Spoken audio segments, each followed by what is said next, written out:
Mesdames et messieurs, bonjour. C'est de santé qu'il s'agira aujourd'hui dans ce numéro de votre rubrique L'entretien du jour. Prise en charge et traitement des cancers, où en sommes-nous au Bénin? Et pour répondre à nos questions, nous avons dans ce studio le professeur Fabien Hongbe.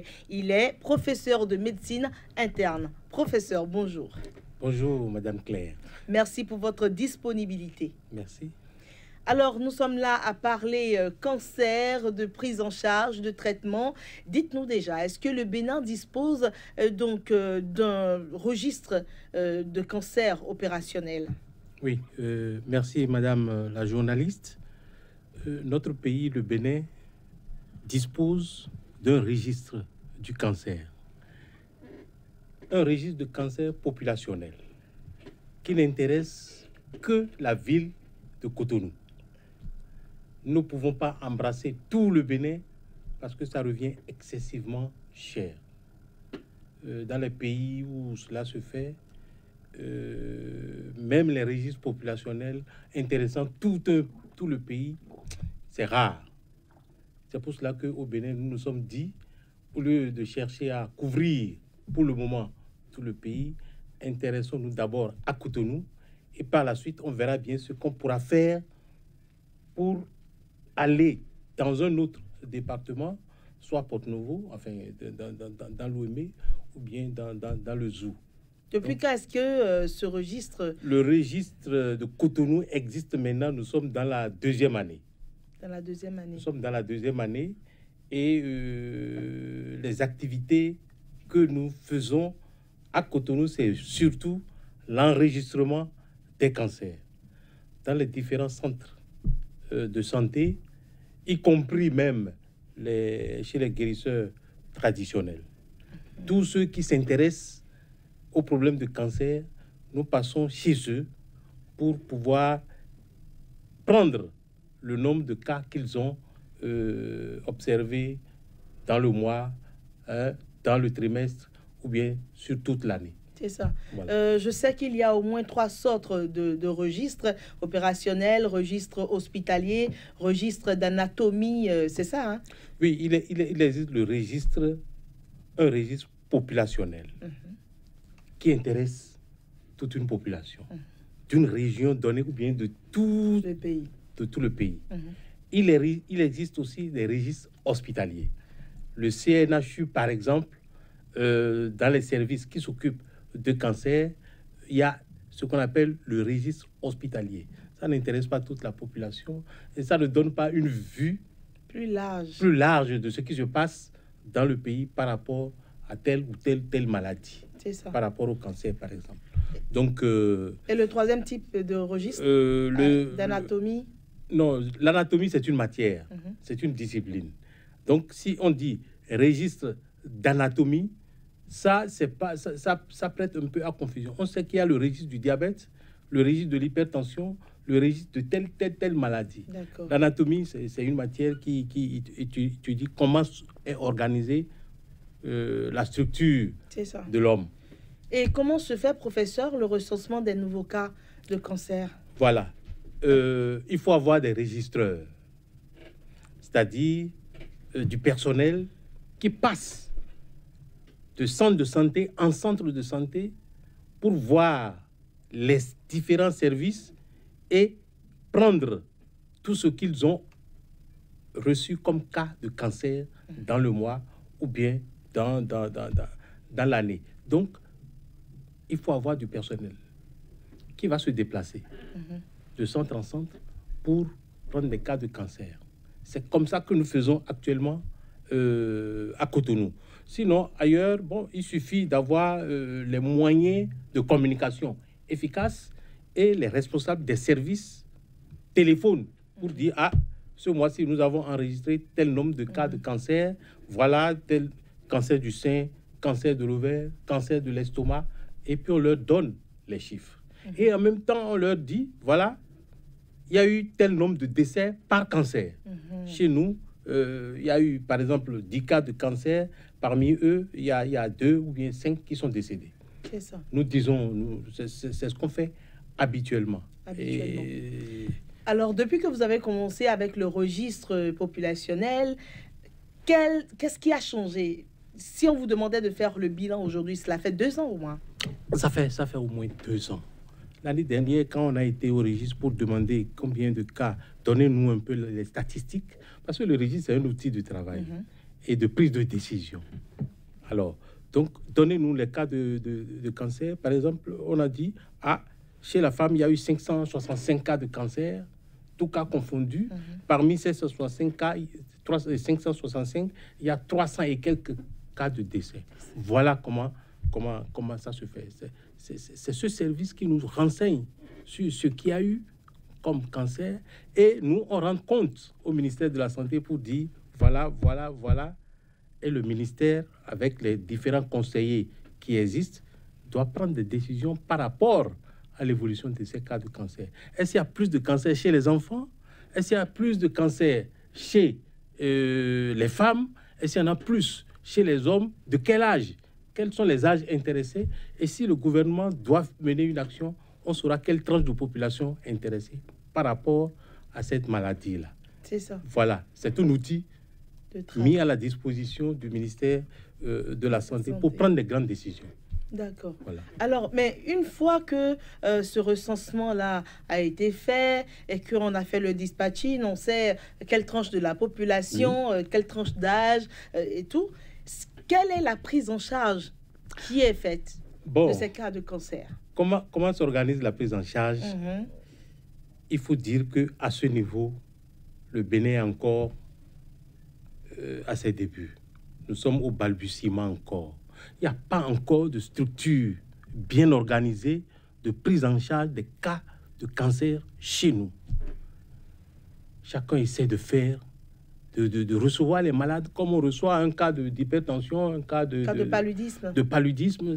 Chacun essaie de faire ce qu'il peut. Il n'y a pas encore de structure organisée quand le malade rentre à l'hôpital, on sait que du point A jusqu'au point Z, il est complètement pris en charge. Les médecins l'examinent, ceux qui font les analyses, ceux qui font les traitements, ceux qui font le suivi, font le suivi. Il n'y a pas encore une structure organisée comme ça. C'est une réalité. Conclusion, il y a plus de décès que de survivants au cancer. Oui. Un cancer déclaré à Cotonou est mortel à 100%. Bon, ça c'est... ça remonte le moral, 100%, ça. Oui. Ça remonte c'est mortel à 100%. C'est dommage, c'est ça. C'est vraiment dommage parce que... Et quels sont les cancers que vous recensez les plus? Les cancers que nous voyons les plus, c'est surtout chez les femmes. Cancer du sein, cancer du col de l'utérus, cancer de l'ovaire. Les femmes sont souvent très plus atteintes que les hommes. Chez les hommes, c'est la prostate qui constitue l'élément déterminant des cancers. Voilà à peu près comment ça se présente. Chez les enfants en pédiatrie, c'est peut-être les lymphomes, ou bien les cancers du sang, les leucémies. Cancer du sang. Voilà. Alors, ça doit demander aussi de nombreuses évacuations. Si c'est pas possible de se faire soigner ici, oui. Comment s'organisent les évacuations dans ce les évacuations s'organisent de la façon suivante. Quand un médecin reçoit un malade cancéreux, disons au CNHU, pour ce qui me concerne, parce que je suis au CNHU, et au CNHU, il y a différents services, tous les services presque s'occupent du cancer, l'ORL à ces cancers, la gynéco à ces cancers, la traumato, l'urologie, la médecine interne, ainsi de suite. Alors, quand je reçois un cas de cancer que je vois qu'on ne peut pas le traiter de façon adéquate au Bénin, on fait un dossier d'évacuation. Le médecin fait son dossier d'évacuation et dit que tel malade doit être évacué, disons, en France, dans le service de tel professeur qui est dans tel hôpital. Voilà son adresse, voilà son téléphone. Le dossier est envoyé par voie hiérarchique. Nous déposons à l'administration du CNHU le dossier. L'administration se charge d'envoyer ça au ministère de la Santé. Le ministère de la Santé reçoit le dossier et traite ce dossier en faisant appel au Conseil national de santé. Le Conseil national de santé se réunit une fois tous les 2 mois ou une fois par mois. Ça dépend de la disponibilité de chacun des membres du conseil. Et puis, les membres du conseil s'asseyent et prennent chaque dossier, dossier par dossier. On étudie les cas dossier par dossier. Et quand le conseil est d'accord pour l'évacuation, on met avis favorable. Quand nous mettons avis favorable, le ministère de la Santé établit ce qu'on appelle le certificat numéro 1. Et avec ça, on envoie le dossier au budget pour que les fonds soient débloqués. Mais tout ce temps-là, le patient serait déjà décédé. Hein? Voilà. C'est assez long. Les fonds seront débloqués. C'est lorsque les fonds sont débloqués que l'hôpital où vous envoyez le malade donne un rendez-vous. Wow. Oui. Et ça peut être dans des mois, ça peut être dans un an. Ça peut être 3 mois, ça peut être 6 mois. Il y a des cas qui ont fait 6 mois. Et c'est au moment où l'État a débloqué les fonds que le malade meurt à l'hôpital. Il n'a même pas eu le temps d'être évacué. Alors, est-ce qu'on va rester là, regarder la situation comme ça? Le Bénin s'est doté, il y a un certain temps, s'est doté d'un plan cancer, non? Où est-ce qu'on en est? Oui, je fais partie de ceux-là qui ont travaillé sur le plan cancer du Bénin. Nous avons fait un plan triennal de cancer 2013-2015 où des experts se sont assis, ont élaboré le plan cancer et ont même fait combien ça coûte, le plan cancer. On a élaboré, on a budgétisé ce plan cancer. Quand on a fait le bilan en 2015, fin 2015, on a vu qu'on n'a pas bougé d'un seul mètre. Les choses sont restées à l'état jusqu'à présent. Il n'y a pas eu un deuxième plan cancer. Donc, de 2015 à 2018, aujourd'hui, nous n'avons plus rien fait d'autre. On n'a plus travaillé parce que le premier plan cancer, ça n'a pas marché. Qu'est-ce qui a cloché puisque ce sont des experts qui ont quand même travaillé là-dessus? Où est-ce que le bas a blessé? C'est là le problème qui se pose chez nous. Nous sommes des cadres. On nous a confié un travail qu'on a fait, mais on n'en a rien fait. Maintenant, il reste l'opérationnalisation. Oui. Est-ce qu'on a perdu le temps ou bien est-ce qu'on a gagné?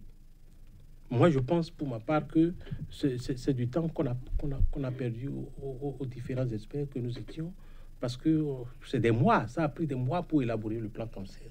Mais, ça n'a pas problème abouti. de fond, le cancer coûte excessivement cher. Je comprends mon pays. Pour prendre en charge correctement un cancer, comme cela se fait ailleurs dans les pays développés, non, il ne faut pas se cacher, se voiler la face. Nous n'avons pas encore les moyens.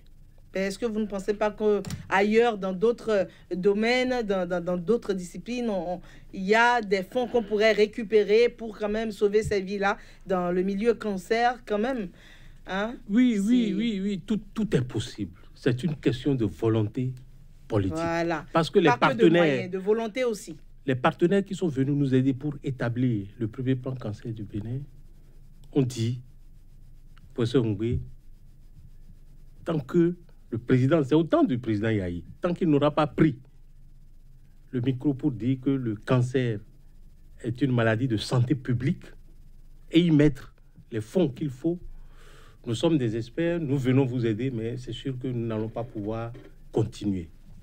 On espère que les choses vont s'améliorer. Professeur Fabien Ngwe, nous sommes déjà à la fin de notre page invitée. C'est un sujet qu'on ne peut pas donc épuiser en une séance de l'entretien du jour. Nous allons y revenir avec vous toujours plus amplement. Merci d'avoir accepté de répondre à nos questions. Merci bien, Madame Claire, pour le travail que vous faites. En matière de cancer, il faut informer la population. Absolument, c'est ce que nous essayons de Deuxièmement, il faut sensibiliser la population. Parce que les gens perdent le temps. Les malades perdent du temps dans des séjours extra-hospitaliers. Je ne veux rien dire. Je ne veux pas dire plus. Séjours extra-hospitaliers. Et ils viennent à un moment où le diagnostic est fait tardivement. Où on ne peut plus rien faire.